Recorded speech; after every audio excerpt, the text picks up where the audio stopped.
Alright, so Faith Rackley, which is the half-caste piece of shit. So, the daughter that my mother had with her second husband is Faith Rackley.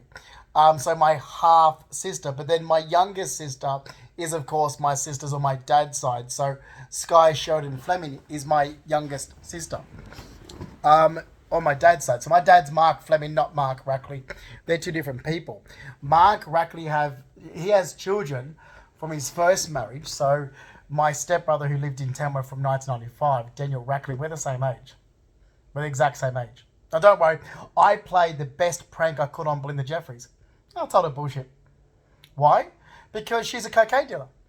She's a deadbeat druggo criminal and wanted to entrap her. Because when I basically just walked into a hairdressing salon in August 2013, my grandmother had just had a stroke and I changed hairdressers and so forth. He's this deadbeat fucking loser who thinks everybody's like-minded to her and she thinks she's so entitled when she's a scrubber from Penrith. I can't stand her. So I'm sitting there and the lady who was doing my hair at the time was, I think her name was Jess and she's from like the North Coast. I think she's up near, I want to say Byron Bay or somewhere. Anyway, she didn't last long. She left and all the workers there at the time were unhappy. So all the workers at La Boutique hairdressing salon in Double Bay weren't getting paid. Lindsay was running around going, oh, I pay them better than anyone. They're like, no, she's a cocaine addict. She's either in the bathroom snorting cocaine or she's out, like this is what the hairdresser was saying. She's either out the back smoking cannabis, that she calls penny, or she's in the kitchen down in a bottle of vodka. She wasn't liked by her staff. She wasn't liked by any of the staff. Go ask, I don't know, go ask Johnny Sewell, who worked there. So she wasn't liked. She was just this deadbeat druggo. And she thinks everybody's like-minded to her. Now, at the time, she boasted about this Russian guy, Ush, who I've met and witnessed. And then I also witnessed Anthony Toomer's sort of, what would you say, business dealings with Ush as well. And I thought, hang on a minute, all my family's fighting at the moment. Wouldn't it be great just to get these people in your back pocket? Oh, don't worry, I really can't stand her. I came home and you can actually ask my ex-partner Gio also about how I said, oh, she reminds me of freaking Christy. And he goes, drunk Christy, because that's what we call Christy Childs, is drunk Christy, because the other cousin Christy is Christy Ceruni, which is dad's side. So the Fleming side is Ceruni. Anyway, so yes. So then comes 2014. Faith Rackley puts a Facebook post on social media about how you could endanger our family. It was an attention-seeking post. So she was talking about Denny Purdy. Okay? Denny Purdy is my mum's brother. So how it goes in my mum and her siblings, it goes Neil Purdy, who passed away before my mum was born, Michael Purdy, who passed away before my mum was born, Carol Purdy, Robin Purdy, Denny Purdy, Miriam Purdy. Miriam Purdy is, of course, Miriam Mahowski. Robin Purdy is Robin Childs.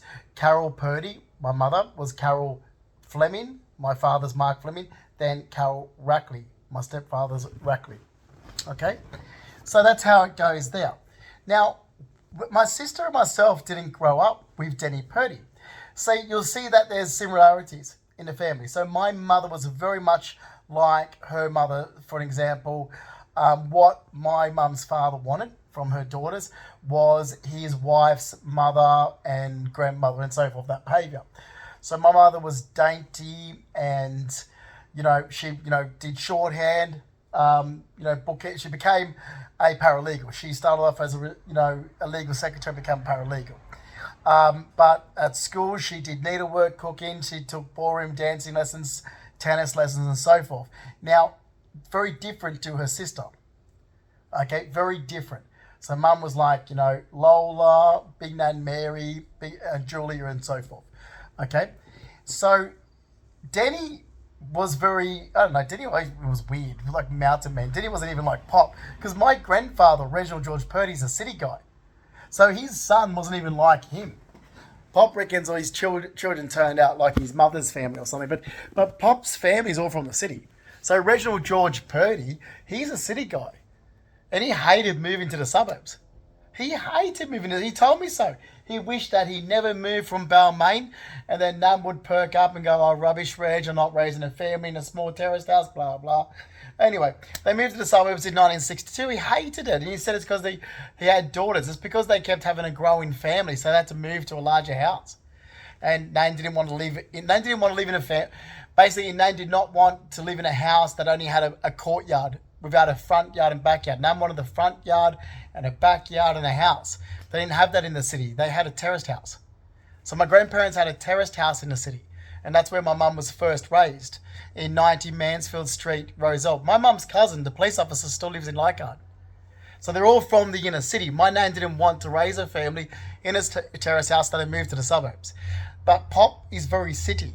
Even his son, Denny. So it must have been the people they hung around with, probably the dirty Aboriginals. So, because Pop can't stand Abos either. But it's not being racist. It's just that they are savage animals, and we really did jump the gun when we thought we could take him out of fauna and flora in 1967. I mean, that was ridiculous. They weren't even fucking domesticated. What were people thinking?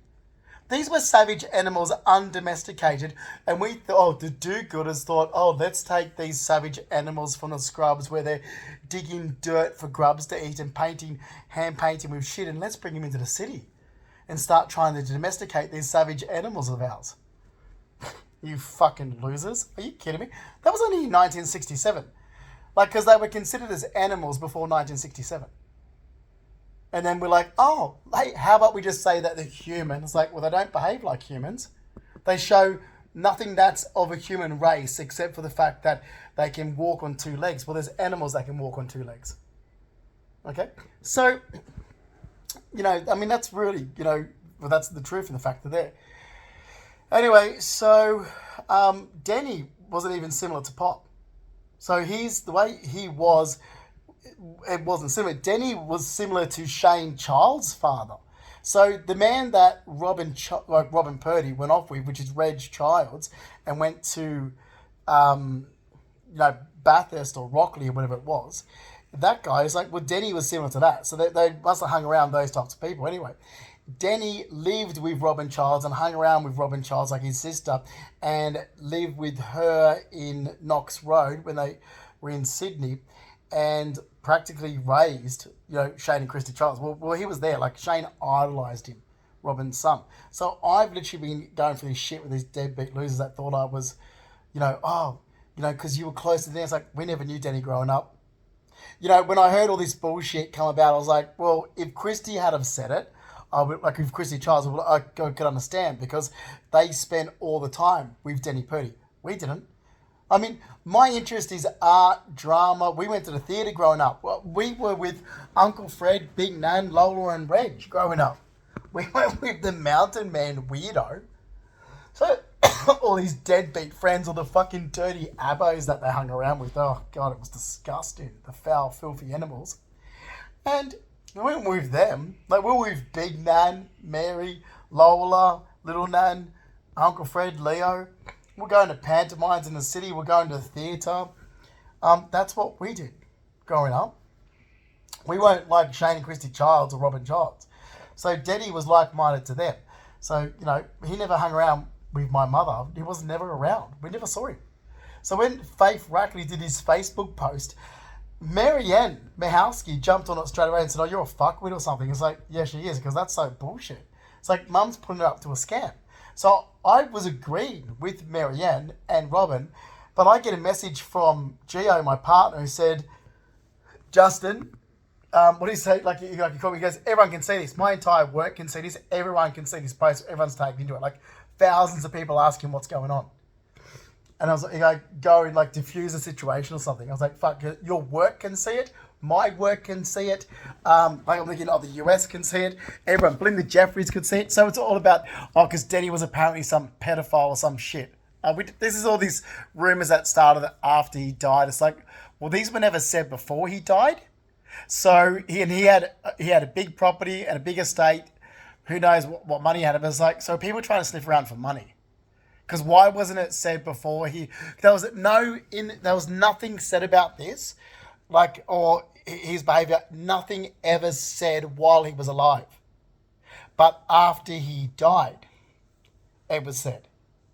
After he's, and I asked, like, so Nan goes, he was, so then how, I said, Nan, how did he die? She said, oh, because Mary had said he was clean. You know what Denny was like. He was stupid. He had a couple of drinks and would go off and do stuff down the shed.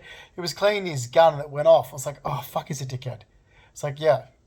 Because he had like a drinking problem. Did he have a drinking problem? I don't know. Like, I know it was weird. I don't know the guy. I really don't know Mum's brother at all.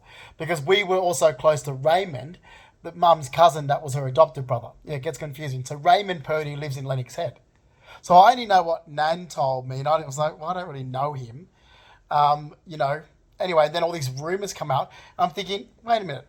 First of all, Mum's, like, so we went to the funeral for support for Nan. Now, first we ever heard anything is Amanda mentioned something to Giovanni and myself in 2012. And we're like, okay. When we go to the funeral to support Nan, Mum does this long-winded speech about how close she was to her brother. I'm sitting there thinking, is it going to fucking end? Because Mum was never close to Denny. We're sitting there going, I'm looking at Joe. We're just like looking at each other going, oh, typical Carol. It's all about Carol. And Hayden Mihowski, my cousin, cries during it. And so Mum stops and glares at him. Go ask my auntie Mary Mihowski, because she just thought, fuck, you're a bitch, Carol. Because Mary, like, it's Marianne's brother as well. And Hayden was crying, the poor thing. And Mum stopped and glared. Like, how dare you interrupt my speech? Emotionless fucking bitch that she is. It was supposed to be a eulogy, not a speech all about Carol. Because it was a speech all about Carol. We're sitting there going, oh, fucking shut up and get on with this funeral. It was Carol, Carol, Carol. Carol, Carol, Carol, Carol, Carol, Carol, Carol. And how close she was to her. I'm sitting there going, bullshit. We never saw Denny growing up. So what a load of fucking bullshit. Anyway, then at the end of the funeral, she walks out the church and she faints. Oh, well done, Carol. Yes, she fainted. And then Sharon Newcomb, her cousin, catches her, and Sharon goes, Justin, like, help. I think I was talking to John Smales. Like, no, I'm not helping. Carol's not getting enough attention even at someone's death. This is what my mother always does. So she makes up stories to get attention. It's like she didn't get enough attention. So then she's, so close to her brother. Then she runs around and starts spreading these rumors about her brother. So it's like 1 minute she's close to him. Next minute, he's this man. I just want to protect people. It's like, oh, fuck off, Carol. You're a loser. So she did get Faith Rackley to do this post in 2014 that everyone saw. Christy Childs was there going, like, abusing Faith over it. Mary Mihowski was there abusing Faith over it. Robin Childs was there abusing Faith over it. And I agreed with everything they were saying, because I'm there looking at this going, well, what Faith said is just bullshit, because we never grew up with Denny. I mean, I believe my twin sister if she tells me things, but I don't after the last 11 years. Because what I've just happened to me in the last 11 years, I've stopped believing my sister. Because you can't tell me that you told Giovanni and myself the truth in 2012, and then what's just happened to me in the last 11 years. It's like, no, I've literally had deadbeat scum people harass my life for 11 years. So, no, the last 11 years happened, which made me stop believing my twin sister. So, anyway, everyone saw it. I was like, okay. So Giovanni's like, just somehow diffuse it. So I went, oh, Faith, why didn't you think of better times when we were all together still living in Sydney? Oh, bullshit. There was no better times. They've always been exactly. Ask anyone who knows the Purdy cunts. The three Purdy bitches. They're like, oh, they've never been any different. Carol, Marion and Robin. Never been any fucking different. There is no better time with them. Like, before the twins were born, like, even Dad had a gutful. My father had a gutful. He'll tell you exactly what it was like to do with Carol, Robin and Marianne Purdy. Anyone who fucking knows the three fucking wenches. Three witches, the fucking little cunts. Never been in better time with them. So I was just trying to diffuse the situation. It's like, why don't you think about going to Mexico? Because I came back from Mexico in 2013. I was traveling around America again, went to Mexico City. Thought, what can I say to her? Just to shut up and stop. Because I didn't want to put the post there go, hey, fuckwits, everyone can see this. You mind stopping? So Belinda Jeffries grabs hold of it, right? Not long after the 2014 post, I'm in the hairdressing salon with my younger sister, Sky Sheridan Fleming. So Belinda Jeffries thought it was about me. It's like, so the cocaine dealer, I was like, oh, as soon as she thought it was about me, I started for you fucking dirty lowlife from Penrith. You fucking scrawny little cunt. Because you're fucking stalking my life, you little drug dealing piece of shit. So I'm in there with my younger sister going to a fashion show. So I'm there in 2014 with Sky, my younger sister, Sky Sheridan Fleming. She's getting her hair blow dried out because Sky's got very curly hair like on the Fleming side. And Belinda's like, who is she? Is this your niece? It's like, it's not my niece. It's my younger sister. She goes, no. Who is she? Like, he's bringing someone, he's bringing this girl, like she's 18. He's bringing his girl with him. Like, who is she? Who is she? It's like, it's my younger sister. No. Who is she? Seriously, I'm like, it's my younger sister. Sky Sheridan Fleming's my youngest sister. Her mother's Debbie Mackay. Her father's my father, Mark Ian Fleming. It's my younger sister. And I'm looking at Sky going, I've even said, we've had this discussion since. I'm like, oh, don't worry, Sky. She's a coke addict. Like, she's off her face on drugs. Because we felt off.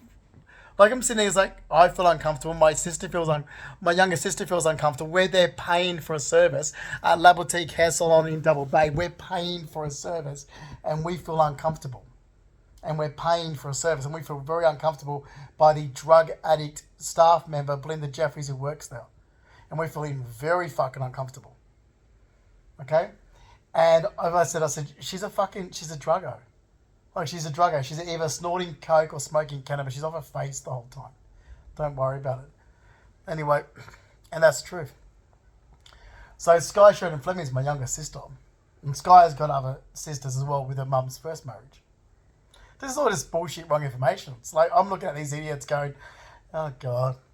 Oh, what is it? Sorry, I thought it was a mental retarded scam that these people were doing. No, they were doing a social and support mental health working scam to make money from the government.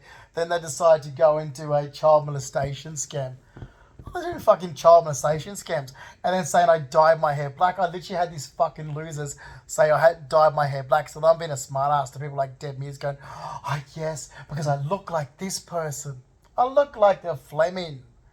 Like, if you ever met my dad's, or ever seen a photo of my dad's father, Stanley Fleming, I look like a Fleming. Like, my whole makeup is a Fleming. I look like the fucking Flemings. My dad's side, which is where my DNA is from. Fucking dickheads. I played a prank on that fucking useless idiot Deb Mears. Deb Mears is from Marius Street, Tamworth. She's a pathetic fucking moron. Like half the people from there. Fucking pathetic loser. I thought, nah. Michael Long, Deb Mears, fucking deadbeats. That obviously know the Rackleys. You can tell. Although she must know Shane Childs because people have had a really good description of Shane Childs projected onto me. But since this bullshit suicidal scam on the 19th of December 2015, I've had organisations such as Acute Care and Crisis Group gather information related to, Justin Pasco, that information related to as well. And I was like, oh, well, at least you got the school right this time, but I'm not Justin Pasco. And I never had a brother at my school. But they described Justin Pasco. I was like, oh, that's a really good description of Justin Pasco. So, and when it started, so it was like, because they described, and I was like, when it was like, oh, because you did this, I'm like, that's right. I did have that school teacher, but you're saying I was there in 91. I didn't start there till 92. So they had me a year older than what it was. And they kept saying, but you must dye your hair black because you had like blonde hair. I'm like, I never had blonde hair. My hair was black before Mum moved from Sydney. Like before my mother moved from Sydney. You can see this in my last... Oh, by the way, idiots are there going, he's showing us photos of other people's kids. Oh, that's me, you fucking dickhead. I'm showing you photos of me, you loser. Wow, you criminals really need to go to jail. You people that are involved in drugs make up some really tall stories. Is it to cover up your drug use? People that use drugs belong in prison because fuck you really ruined society. So I show these people photos of myself, my siblings and my cousins to prove who I was. And then they go, he's showing us photos of other people's children. I'm like, you're fucking insane. That's me. You're insane, you people that use drugs. You should be locked up. You're deadbeats. Anyway, so those photos of myself, my twin sister Amanda, there's younger sisters, there's other siblings, there's cousins. That's my family. I don't show you photos of anybody else except for me, my sister, and who I'm related to. You people that are fucking losers in the head. Yeah, remember all this started back in 2015. Also started with that dirty little abo cunt Brett Aiken had. Fucking little filthy animal. So anyway, so back to that. So there was all this rubbish that's going. Where was I going with that? Showing the photo of myself in what was it? Early 1989. So my hair was black. That's what I was finishing before I got into the tantrum. My hair was jet black before we moved from Sydney. And you can see it in my last school photo taken at St. Aidan's in 1989. My hair was naturally jet black. So my hair was jet black in Tamworth when I briefly was there. So when these editors had descriptions, people are like, you keep trying to change my hair colour. So you keep trying to literally change my hair colour to a colour that I wasn't when I lived in Tamworth. So, and then there was a description of Justin Pasco that came from the high school. A description of Darren Taylor. It's like, okay, so yep, there Justin Pasco was in the same musical as me, and Darren Taylor was in the same musical as me. Okay, we're all Justin Pasco's older, Darren Taylor and myself are the same age. Darren Taylor put he had blonde hair, but he put green and blue or something. So they were talking about someone that put green and blue in the hair. I'm like, okay, Darren Taylor. I remember this because we were bumping into a musical, and he was told to go back and dye his hair in normal colour. So I didn't have any other colour except naturally dark brown near black hair. So there's that. Oh fuck! Did you hear that in the camera? See, that's what you got to put up with here. The dirty fucking abos carrying on in the park. All that disgusting filth. It's like putting up with fucking Robin Childs and her filthy fucking animal friends. Disgusting people. Oh, you put up with it 24 hours a fucking day in this area because it's a dirty fucking abo area. It's disgusting. It's vile. So anyway, so there was the description of Darren Taylor. You could easily tell that they were talking about Darren Taylor. These idiots of fucking mental health. It's like, well, that's Darren Taylor. That description's Justin Pasco. Next, that description's Daniel Rackley. That description's Shane Childs. You have gathered information that relates to other people, and you're assuming it relates to me, and I've told you it doesn't relate to me. You've described this person. So there is no personality disorder when you're describing a completely different person to me. And I've told you who you've described and you won't correct it. That's gone on for 11 years since 2015. There.